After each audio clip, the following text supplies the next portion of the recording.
Legendary locations come in many shapes and forms, from natural wonders to man-made marvels. But some of the world's most memorable places are the ones that connect us to a higher power. The churches, mosques, temples, shrines, and their respective rituals are what link people to their faith and their history. In Cologne, Germany, is a quiet church with a legendary history. It's the kind of place where you're never truly alone with your prayers.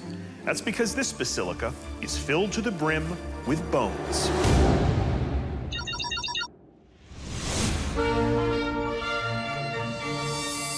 The city of Cologne is church central, with the highest density of churches north of the Alps. But there's one place of worship in town that stands out among the rest. This is the Basilica of St. Ursula. It was built in the 11th century and is named after a woman whose life and death are steeped in a legend that seems beyond belief.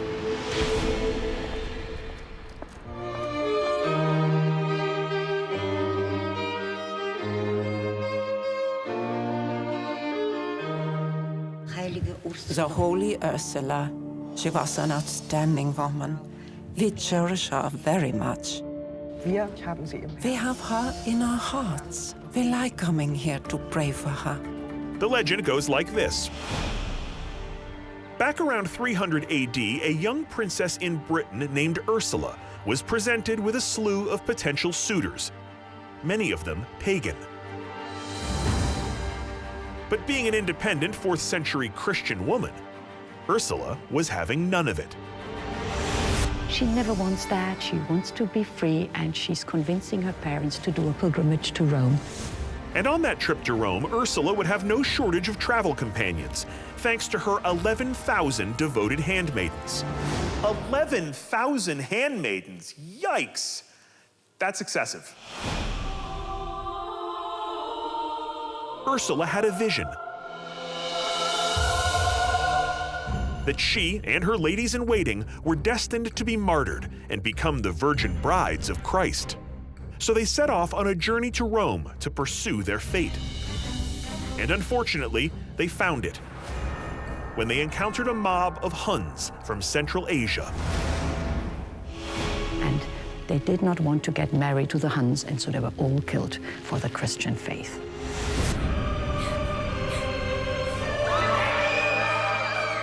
One by one, the spurned Huns cut the virgins down.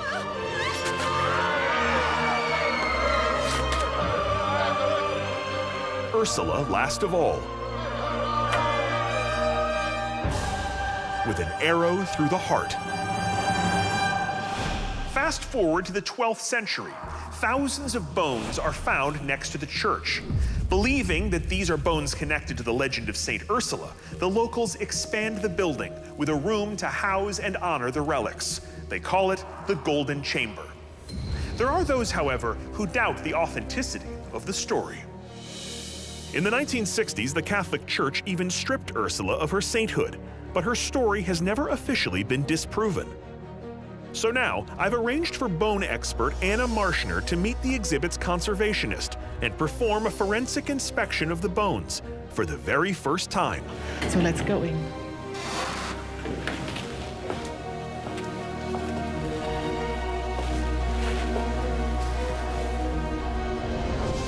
Wow, this is beautiful. Have you ever been in here? No, never. Legend has held that these bones, skulls, arms, ribs, legs, and feet belong to the 11,000 women who were murdered when they refused to relinquish their virginity and their religion to the invading Huns. While the church is willing to let Anna inspect the bones, removing them is off limits. So instead, she'll have to conduct a photo analysis of the remains.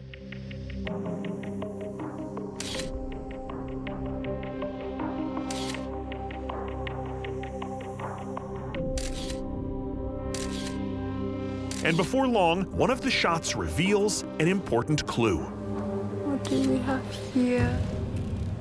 I just want to check out this one. And now I have a picture of the pelvis. It's like a nice V shape. Could be maybe a male one, whereas we have some which are a bit more U-shaped. Probably a female one. So we have a nice mix of everyone here. That could be evidence that this isn't the resting place of the 11,000 virgins, but a relic found along the lower wall might tell a different story. What really is very interesting to me is this particular skull. This one may be a very robust woman. What is so obvious are these wounds. The holes on the back of this skull are wounds that are consistent with the story that Hun warriors used arrows and swords to slay the princess and her convoy. This could be a direct sign for the legend of Saint Ursula and her martyrs. So this is actually evidence for it. For those who attend this church to worship Ursula, and for the city of Köln itself, whose coat of arms honors the legend with 11 tiers, standing for the 11,000 virgins, the value of these relics is beyond question. So what is your personal opinion about this chamber? I think it's a treasure.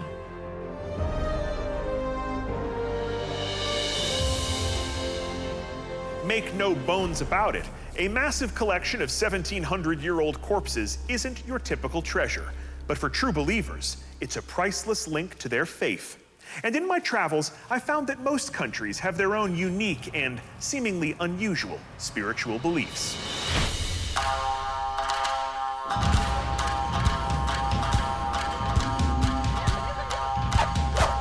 Take, for example, Japan. Hands down, one of my favorite places on Earth. As outsiders, we've heard a lot about this country, and much of it is true. It can be crowded, sometimes crazy, and it's a veritable feast for every one of the senses. Oh, you still got some fight left in him there. But there are locations in Japan so mystical, so deeply spiritual, they cast a spell over visitors, making them believe in legends of ghosts, monsters, and portals to other worlds.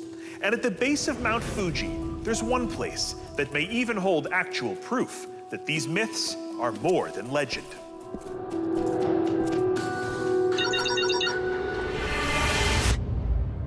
The sun sets over central Japan and the peak of majestic Mount Fuji.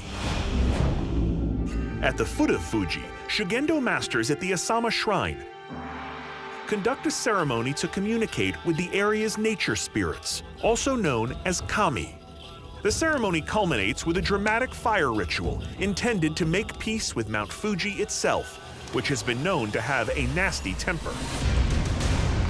Mount Fuji rumbles on the regular, making those who live in its shadow nervous that the big one could be just around the corner.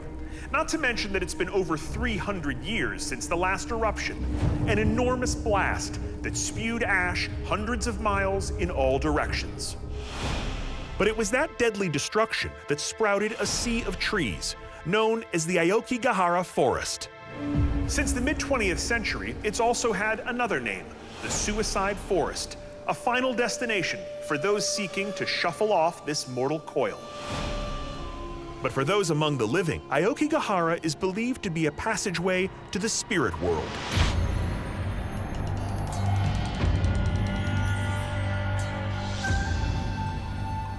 Japanese culture professor William Reed has brought research assistant Chloe Ramirez to Aokigahara to investigate reports of mysterious activity. I've arranged for them to speak with Kiyoshi Watanabe, a local musician whose family has owned a home in this forest for generations. Kiyoshi claims to have had an otherworldly experience here. He's asked to meet them near the Narusawa cave, where he begins to tell his tale. 10 years ago, Kiyoshi started renovating his family's home here in the forest, when his life suddenly took a turn for the worse. He started having trouble with his friends. His band broke up.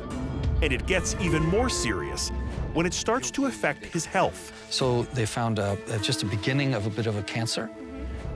But then a friend and spiritual medium told Kiyoshi that he was the victim of something far deeper than lousy luck. It turns out Kiyoshi broke rule number 1 of Japanese home renovation. he forgot to perform the customary purification ritual on his house. Classic Kyochi. And as a result, he angered the kami that lives in the Narusawa ice cave located on his property. His friend saw a black dragon, like behind him. To appease the black dragon spirit, Kyochi erected a small shrine near the cave entrance, made the requisite offerings, and pretty much promised not to screw up again. And guess what? He got together back with his friends. Things started to go very well. The cancer, that went away. So actually, yeah, that's amazing. That's the kind of story we came to hear about, yeah. Ever since his reversal of fortune, Kyochi makes a daily ceremonial offering to the black dragon spirit inside the ice cave.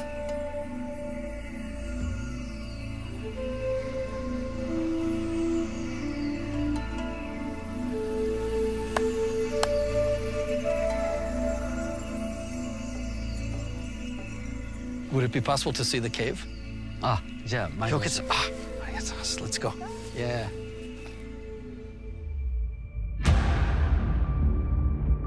William and Chloe descend into the 70-foot deep cave, into what the Japanese consider a gateway to another world and a realm of the unknown.